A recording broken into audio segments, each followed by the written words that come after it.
Welcome to my another class on preposition, class number 8. তাহলে আমরা ক্লাসটি শুরু করতে পারি। বা দূর থেকে কোনো নির্দিষ্ট দিকে যাওয়া বোঝাতে প্রেপোজিশন টু ব্যবহৃত হয়।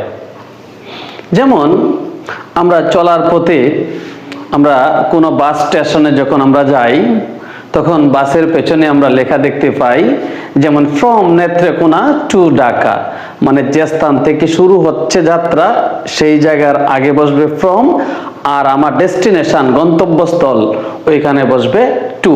তাহলে কোনো নির্দিষ্ট স্থান থেকে বা দূর থেকে কোনো নির্দিষ্ট দিকে যেতে বোঝাতে টু বসে। যেমন I am going to Dhaka, আমি ঢাকাতে যাচ্ছি। আবার আমি যদি ঢাকায় পৌঁছে যাই তখন যদি কেউ জিজ্ঞেস করে আপনি কোথায়, তখন বলা যায় আই এম ইন ঢাকা, যখন আমি ঢাকায় পৌঁছে যাই। কিন্তু যখন আমি মুভ করতে থাকি, ঢাকার দিকে যেতে থাকি, তখন আমরা প্রেপোজিশন টু ব্যবহার করব। এর পরবর্তীতে আসেন অনুযায়ী বোঝাতে প্রেপোজিশন টু বসে। যেমন আই ফাউন্ড দ্য প্লেস, আমি জায়গাটা পেয়েছিলাম, টু মাই লাইকিং, আমার পছন্দসই জায়গাটা আমি খুঁজে পেয়েছিলাম। এরকম একটা জায়গায় বুঝতেছিলাম যেটা আমার পছন্দসই বা পছন্দ অনুযায়ী। তো আবার দেখেন পর্যন্ত বোঝাতে টু বসে। উই ওয়ান্ট, আমরা চেয়েছিলাম টু ফাইট, যুদ্ধ করতে। কোন পর্যন্ত? To the end of the battle, একেবারে যুদ্ধটা শেষ পর্যন্ত আমরা চেয়েছিলাম বোঝাতে to the end of the battle, শেষ পর্যন্ত বোঝাতে বা পর্যন্ত বোঝাতে প্রেপোজিশন টু ব্যবহৃত হয়। প্রতি, উদ্দেশ্যে বোঝাতে টু ব্যবহৃত হয়। যে send a letter to Niloy, নিলয়ের উদ্দেশ্যে বা নিলয়ের প্রতি একটা চিঠি পাঠাও। তা আমরা এরকম আরেকটি জায়গা, যেমন একজন মানুষ, একজন সাধারণ স্টুডেন্ট, সে হঠাৎ করে দেশের মন্ত্রী হয়ে গেল। তো শুরু করছে কোন জায়গা থেকে? From a general student to minister, যে জায়গা থেকে শুরু করে এই জায়গায় ফ্রম, আর তার সর্বশেষ যে অবস্থান দ্য ডেস্টিনেশন ওর আগে টু বসে। তাহলে আমরা যে জায়গা থেকে শুরু করি এই জায়গায় ফ্রম, আর যে জায়গার দিকে আমরা গিয়ে পৌঁছাই সেই জায়গায় আমরা কি ব্যবহার করি?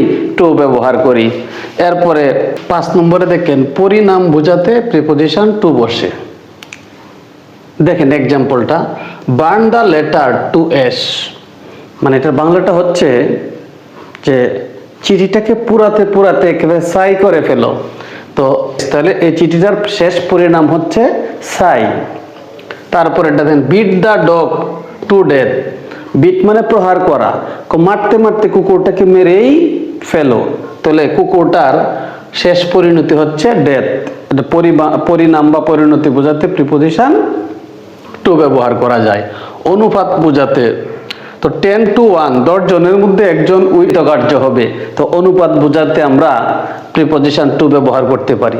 চূড়ান্ত অবস্থা বোঝাতে টু বসে। যেমন the boy was about to die, এই বাচ্চাটা বা ছেলেটা একেবারে মারা যাচ্ছিল বা মুমূর্ষ, কোনো কিছুর শেষ মুহূর্ত বা চূড়ান্ত পরিণতির ক্ষেত্রে আমরা প্রিপোজিশন টু ব্যবহার করতে পারি। তো সীমার বাহিরে বোঝাতে প্রিপোজিশন টু বসে।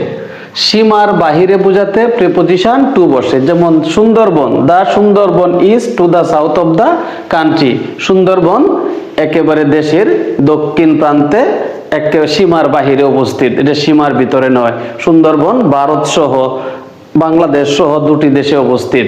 তো আমরা প্রিপোজিশন টু এর ব্যবহার শেষ করলাম।